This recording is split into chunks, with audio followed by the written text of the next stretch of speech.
मित्रों, जय श्री राम। अहोई अष्टमी का व्रत बच्चों की तरक्की और दीर्घायु के लिए रखा जाता है। अपने बच्चों की रक्षा और तरक्की के लिए माताएं रखती हैं। कार्तिक मास की कृष्ण पक्ष की अष्टमी तिथि के दिन अहोई अष्टमी का व्रत रखा जाता है। इस दिन माताएं अपनी संतान के लिए सुबह से उपवास रखती हैं और शाम को ही अपना उपवास खोलती हैं। कई महिलाएं तारा को देखकर अपने व्रत का पारण करती हैं, जबकि कुछ महिलाएं चांद देखने के बाद ही व्रत खोलती हैं। आइए जानते हैं इस बार कब रखा जाएगा अहोई अष्टमी का व्रत। अहोई अष्टमी व्रत मुहूर्त और तारीख। अहोई अष्टमी 2023 का व्रत 5 नवंबर रविवार के दिन रखा जाएगा। अष्टमी तिथि का प्रारंभ 4 तारीख मध्य रात्रि 1 बजे से अष्टमी तिथि प्रारंभ होगी और इसका समापन 5 नवंबर देर रात 3:19 पर होगी। उदया तिथि में अष्टमी तिथि 5 नवंबर रविवार के दिन है, तो इस दिन ही अहोई अष्टमी का व्रत रखा जाएगा। साथ ही इस दिन रवि पुष्य योग का शुभ संयोग भी बन रहा है। बता दें कि इस योग में रखे गए व्रत का दोगुना फल मिलता है।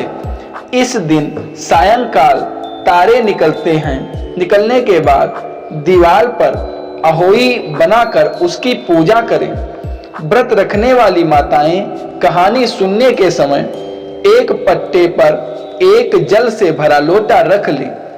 एक चांदी की अहोई बनावें और उसमें 2 चांदी के मोती डलवाएं।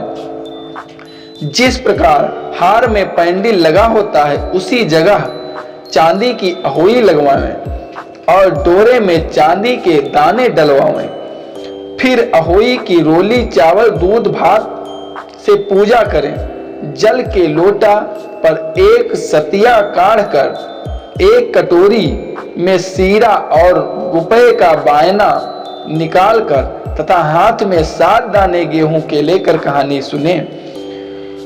फिर अहोई को गले में पहने लें। जो बायना निकाला था उसे श्रद्धापूर्वक सासू जी को पाए लगकर देवें। दीपावली के बाद किसी अच्छे दिन अहोई गले में से उतार कर जितने बेटा हुए उतनी बार और जितने बेटों का विवाह हुआ हो उतनी बार 2 चांदी के दाने उस अहोई में डालती जाएं।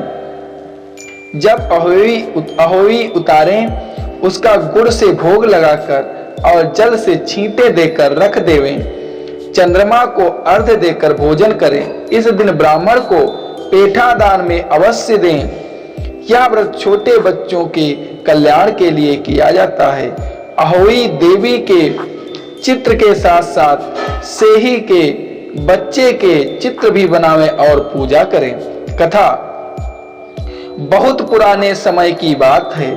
दतिया नामक नगर में चंद्रभान नाम का एक साहूकार रहता था। उसकी पत्नी का नाम चंद्रिका था। वह बहुत ही गुणवान, रूपवती, चरित्रवान और पवित्रवान स्त्री थी। उसके कई पुत्र और पुत्रियां हुईं, परंतु वे सब की सब छोटी उम्र में ही यमलोक को चले गए। संतान के इस प्रकार मर जाने से वे दोनों बहुत दुखी रहते थे। वे पति पत्नी मन ही मन सोचा करते थे कि हमारे मरने के बाद इस वैभव का कौन अधिकारी होगा। एक दिन उन दोनों ने निश्चय किया कि सब धन दौलत को त्याग कर जंगल में निवास किया जाए। ऐसा निश्चय कर दूसरे दिन ही दोनों सब घर आदि भगवान भरोसे छोड़कर जंगल को चल दिए। चलते चलते जब दोनों थक जाते थे तब बैठ जाते थे, फिर चलने लगते थे। इस प्रकार वे दोनों चलकर बद्रिकाश्रम के समीप एक शीतल कुंड के पास पहुंचे। वहां पहुंचकर दोनों ने मरने का निश्चय करके अन्न जल त्याग कर बैठ गए। इस प्रकार बैठे बैठे उन्हें 7 दिन व्यतीत हो गए। 7वें दिन आकाशवाणी हुई कि तुम लोग अपने प्राण मत त्यागो, यह दुख तुम्हें पूर्व जन्म के पापों के कारण मिला है। अतः हे साहूकार, अब तुम अपनी पत्नी से अहोई अष्टमी के दिन, जो कार्तिक कृष्ण पक्ष को आती है, व्रत रखवाना। इस व्रत के प्रभाव से अहोई नाम की देवी प्रसन्न होगी और तुम्हारे पास आएगी। तब तुम उस देवी से अपने पुत्रों की दीर्घायु मांगना। व्रत के दिन रात्रि को तुम ब्रज क्षेत्र में जाकर राधा कुंड में स्नान करना। कार्तिक कृष्ण पक्ष की अष्टमी आने पर चंद्रिका ने बड़ी श्रद्धा से अहोई देवी का व्रत धारण किया और रात्रि को साहूकार पत्नी सहित राधा कुंड में स्नान करने गए। साहूकार जब स्नान करके घर लौट रहा था तो रास्ते में अहोई देवी ने उसे दर्शन दिया और बोली, साहूकार, मैं तुमसे बहुत खुश हूं, तुम मुझसे कुछ भी वर मांग लो। साहूकार अहोई देवी के दर्शन कर बहुत अति प्रसन्न हुआ और कहा, माँ, मेरे बच्चे कम उम्र में ही देवलोक को चले जाते हैं, अतः माँ उनको दीर्घायु होने का आशीर्वाद जरूर दीजिए। अहोई देवी ने कहा, तथास्तु। इतना कहकर अहोई देवी अंतर्ध्यान हो गईं।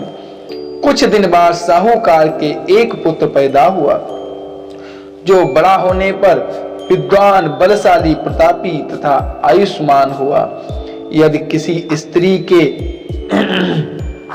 बेटा हुआ हो या बेटे का विवाह हुआ हो तो अहोई व्रत की समाप्ति का उत्सव करें। एक थाली में 7 जगह 4-4 पूरी और थोड़ा थोड़ा सीरा रखें। इसके अलावा एक साड़ी और एक ब्लाउज 1 रुपया के साथ थाली में रखकर और थाली के चारों ओर हाथ फेरकर अपनी सासू जी के पांव लगकर उन्हें दे दें। सासू जी साड़ी और ब्लाउज अपने पास रख लें। सीरा पूरी का बायना बांट दें। यदि लड़की कहीं अन्य जगह हो तो उसके लिए बायना वहीं भेज देना चाहिए। मित्रों, जय श्री राम। अब आप हमारे चैनल को सब्सक्राइब जरूर कर लें।